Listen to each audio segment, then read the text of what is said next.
Semua agama itu semuanya mengajarkan kebaikan. Jadi apa harus kita berbeda dengan itu?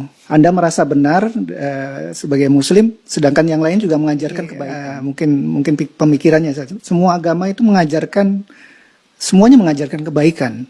Jadi apa harus kita berbeda dengan itu? Mungkin kadang-kadang kita diajukan dengan pertanyaan itu. Anda merasa benar sebagai Muslim, sedangkan yang lain juga mengajarkan kebaikan.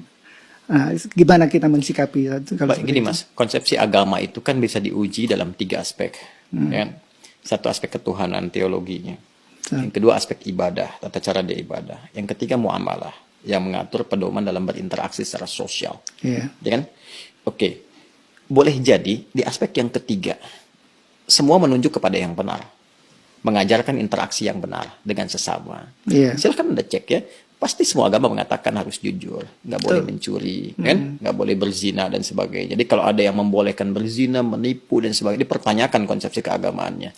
Di aspek yang ketiga ini, secara hukum sosial, semua bisa sepakat. Tapi dikatakan agama harus memenuhi unsur 2 lagi. Konsepsi ibadahnya bagaimana? Di agama pasti ada ibadah, karena ibadah itu konsekuensi dari keadaan seorang hamba yang menuhankan sosok Tuhan. Pembuktian dari sifat menuhankan itu adalah ibadah. Harus menyembah Tuhannya. Bagaimana konsepsinya? Caranya bagaimana dia beribadah? Diatur tidak? Cara dia ibadah seperti apa? Ditunaikan kapan? Bagaimana teknisnya? Apa maknanya? Apa hikmahnya? Apa implementasi ibadah itu bagi kehidupan? Di titik ini pasti akan ada perbedaan.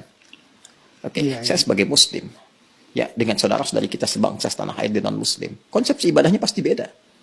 Ya, saya di Islam. Kenapa saya meyakini Islam misalnya? Karena konsepsi ibadah saya, ya, yang saya jalani dalam Islam, itu menurut saya yang paling sesuai, paling lengkap, paling akurat, paling rasional. Ya, dari sisi sholatnya misalnya, ibadah pokok itu kan sholat. Waktunya jelas diatur. Kapan saya mesti sholat? Panggilannya jelas. Kemudian bagaimana penampilan saya saat akan menunaikan sholat jelas. Apa yang harus saya lakukan sebelum sholat jelas. Sebelum sholat kamu wudhu dulu. Ada langsung firmannya dari Allah, bukan rekayasa manusia, bukan buatan Nabi Muhammad SAW. Kan? Langsung dari Tuhan. Nih, Quran surah ke-5 ayat yang ke-6. Ini cara wudhunya begini, diatur, diterangkan oleh Rasul. Begini prakteknya. Kemudian sebelum sholat kenakan pakaian yang terbaik. Bahkan sejak ada panggilan dari masjid kita dengar. Quran surah ke-7 ayat 31. Ya bani Adam khudzu zinatakum inda kulli masjid. Kemudian setelah itu diatur bagaimana cara memulai ibadahnya. Dari mulai takbir pembuka sampai dengan salam. Dijelaskan selain cara, maknanya apa? Kenapa tangannya begini?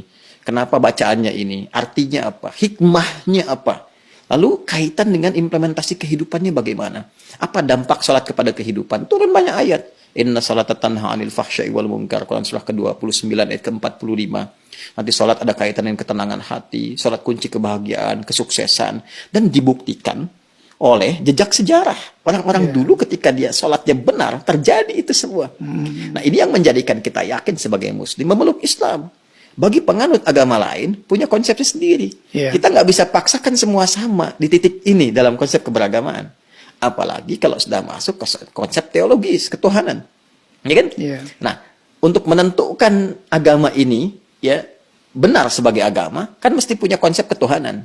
Nah, Islam pun menawarkan kepada kita secara ilmiah dan objektif untuk menguji bagaimana sih standar untuk menetapkan zat itu sebagai Tuhan, ya kan?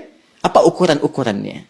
Maka Islam menyampaikan, misalnya di Quran surah ke-42 Asy-Syura ayat yang ke-11, laisa kamitslihi syai' di ujung ayatnya. Ya, sifat Tuhan itu nggak boleh sama dengan selain Tuhan. Ya, harus beda, 100% harus berbeda.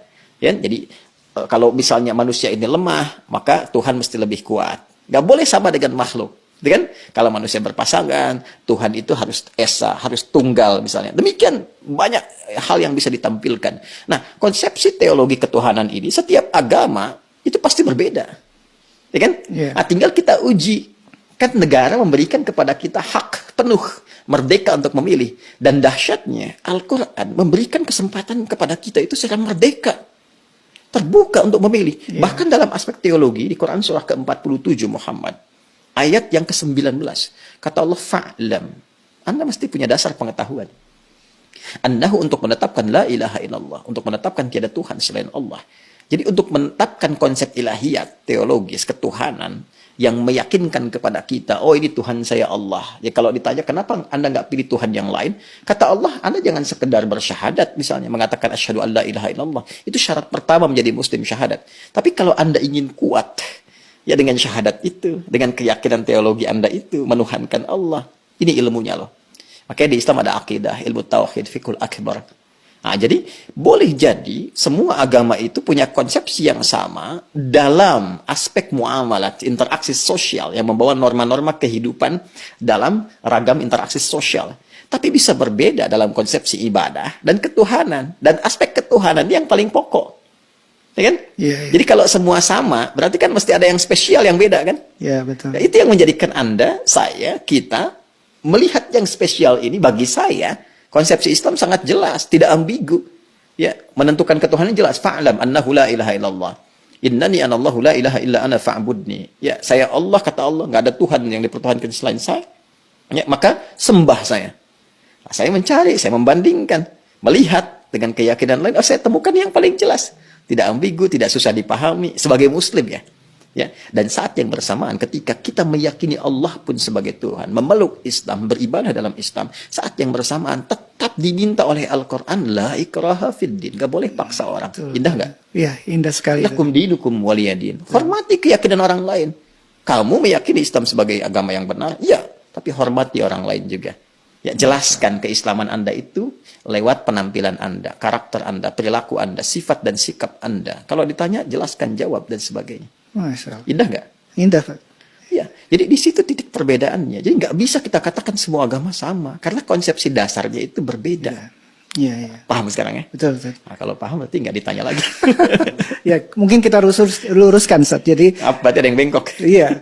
Ya, yang diluruskan pernyataan saya atau ada masalah nih di luar. Yang berkembang sampai Anda angkat kaki gitu. Yang berkembang di masyarakat, Ustaz. Jadi, Muslim yang semakin berilmu, otomatis makin toleran terhadap masyarakat di sekitarnya. Mungkin bisa dibilang begitu, Ustaz. Iya. Ya, bisa disimpulkan demikian toleran dalam aspek-aspek yang perlu ditoleransi. Betul, betul, betul. Dan ini ekspresi toleransi itu pun sesuai dengan kebutuhannya. Jadi jangan berlebihan juga. Nggak bisa toleran itu misalnya, ini lebih berkembang lagi, ikut-ikutan beribadah sesuai dengan agama-agama orang lain. Ya, mungkin itu ya. Ini Anda nggak bisa toleransi ikut ke tempat ibadah orang. Justru itu intoleran yang sangat tinggi. Iya. Paham nggak maksudnya? Paham, Ustaz. Paham. Apa coba? Ulang lagi nanti. Bukan.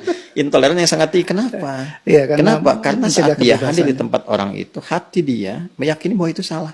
Iya, iya. Tapi dia terpaksa hadir di situ untuk mewujudkan konsepsi yang salah.